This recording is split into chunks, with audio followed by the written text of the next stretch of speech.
Aye. 2, 3, 4, 5, 6, 7, 8, 9. 10. you're low.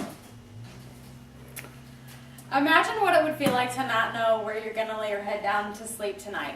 Or envision how it might feel not to know what or when your next meal would be.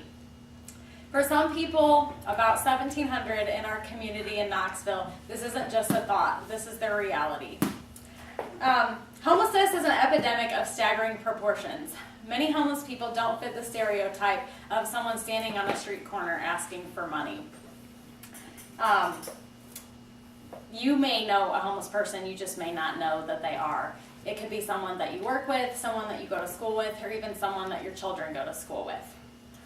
I had the opportunity to participate in the homeless convention when I was in cosmetology school. We provided free haircuts and manicures to people in our community who are homeless, and it was an experience that I will forever be thankful for and learn so much from.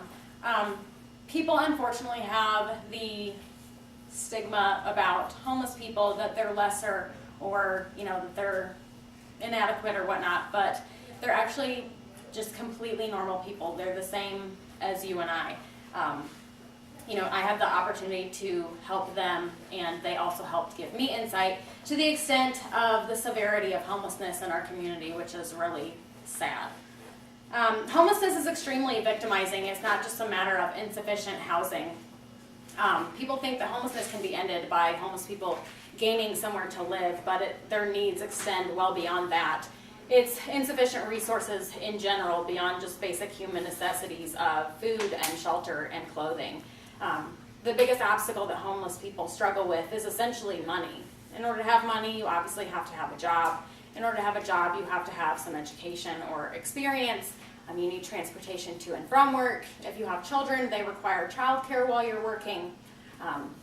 People also need health care in order to stay healthy so that they are able to go to work and continue to improve their lives.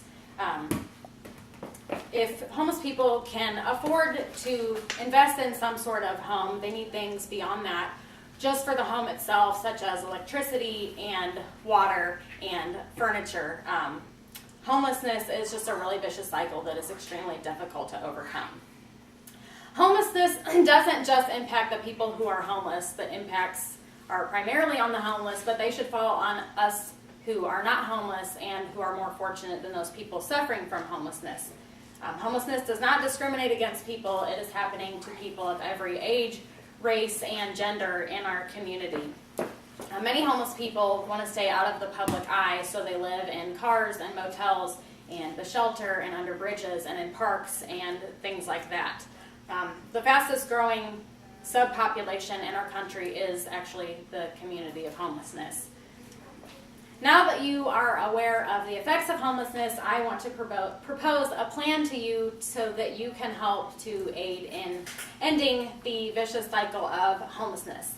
On May 27th, PetSafe is hosting a Memorial Day cookout event in which the proceeds are going to the Knox Area Rescue Ministries.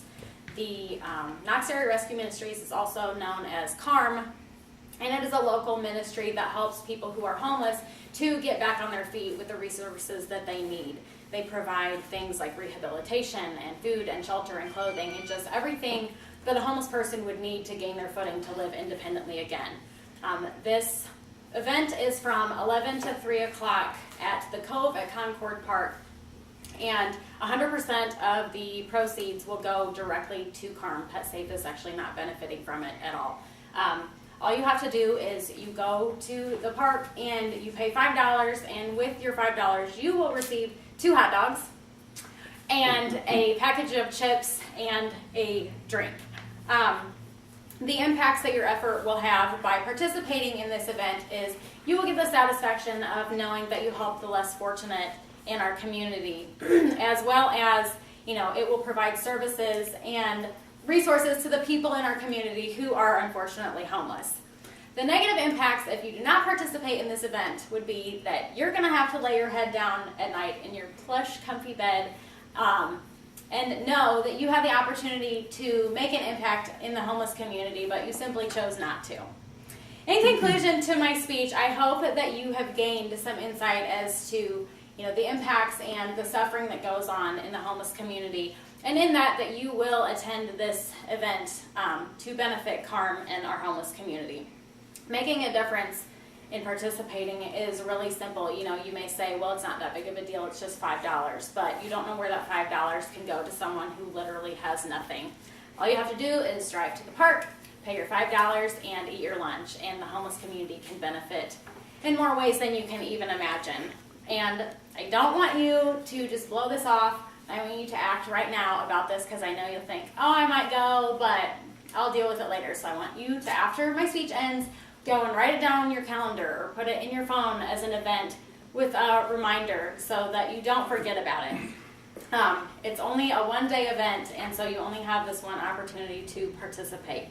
Just take a few minutes to think beyond yourself and beyond your everyday life about the people who are homeless in our community, who are suffering, and think of how it would feel to them for you to help them gain the resources that they need to end their homelessness.